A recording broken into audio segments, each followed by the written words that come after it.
The purpose of this video is to give you an overview of how to use cues and guides in Ableton using the updates that we've made to the LCBC Ableton template. You'll see now we've added this cue and guide track above, plus guide that you see there. That is actually something that needs to be there in order for us to interface with AbleSet, which is a secondary application that helps us interface with Ableton. And there's a separate video for that, which you can find in this playlist. But the cue track in Ableton is really meant to just provide more detailed direction for your bands and their in-ears, and to give you more flexibility with how you lead your band through different arrangements and resource them on your location.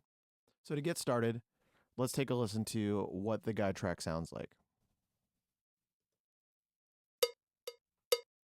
3, 4. Intro. 2, 3, 4. So as you could hear, we get a count in along with the section name of what we're beginning to play. So for example, intro, 2, 3, 4. Here's another example. Chorus. 2, 3, 4. So there you could hear the guide voice counting us into a section. Another example would be a dynamic count. So here's an example. Intro. Bring it down. 2, 3, 4.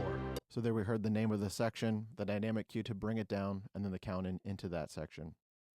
Here's another example. Full band. 2, 3, 4. Count into where the band would come in the arrangement. So as you can see here, in this guide track, it uses MIDI notes to cue the individual words that are shared in the guide track. I'll show you this intro. If we double click on this file, you can see down below here that across the whole guide track, these individual notes trigger each of the words that are shared in the cue track. So for example, Intro. 2, 3, 4. so if we play this from here, Intro. 2, 3, 4. those individual notes on the grid actually play the individual cues that you hear in your ears. There may be situations where you want to make edits to the guide track from what is resourced by default, and we've made a really simple way to do that. First of all, to take out a cue that already exists in the track is the same as working with audio in Ableton. So for example, this cue here, let's listen to it. Chorus. 2, 3, 4. If you don't want to hear that cue, you simply highlight it with your mouse, right click, and you can hit deactivate clip. The 0 key also performs the same function, turning that clip that you've highlighted on or off. If you'd like to add your own cues to the guide track in Ableton, we've created a Guidetracks cue bank that can be found on the Weekend Ableton Dropbox. In order to access those files, you'll need to add the cue bank to your Ableton browser.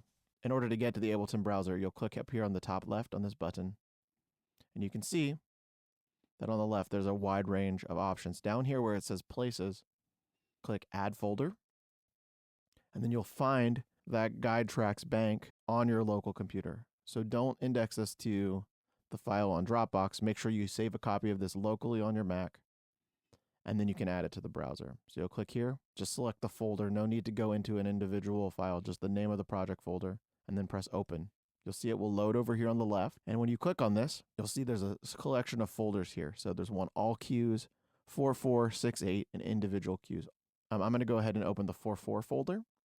What you'll see here is a list of count-ins. So we've got a 2-bar count, a 1-bar count, intro, verse, pre-chorus, chorus, dynamic counts, repeat, crash, full band, etc. And what you'll do is if you want to add a count to your guide track in Ableton, you'll just drag straight from this folder onto the timeline. So here where it says chorus count 4.4, if we place that here, now you'll see it just added it to the flow, and we can push play. Chorus. 2, 3, 4. Maybe we want to have our band build in a certain area. We can take this clip, drop it on the timeline. Build. 2, 3, 4. And now we've got that in our session. Down here at the bottom, you'll see this individual cues folder. This is just the words of that section without any count in attached to it, in case you just want a quick reminder without a full count in. So here's an example. Last time. So now you can see, and we've added our own cues to the timeline. Hopefully this video was helpful, and now you have a better understanding of how the MIDI guide track works in Ableton, as well as how to index the cue bank to your Ableton browser and add your own count-ins to your Ableton session.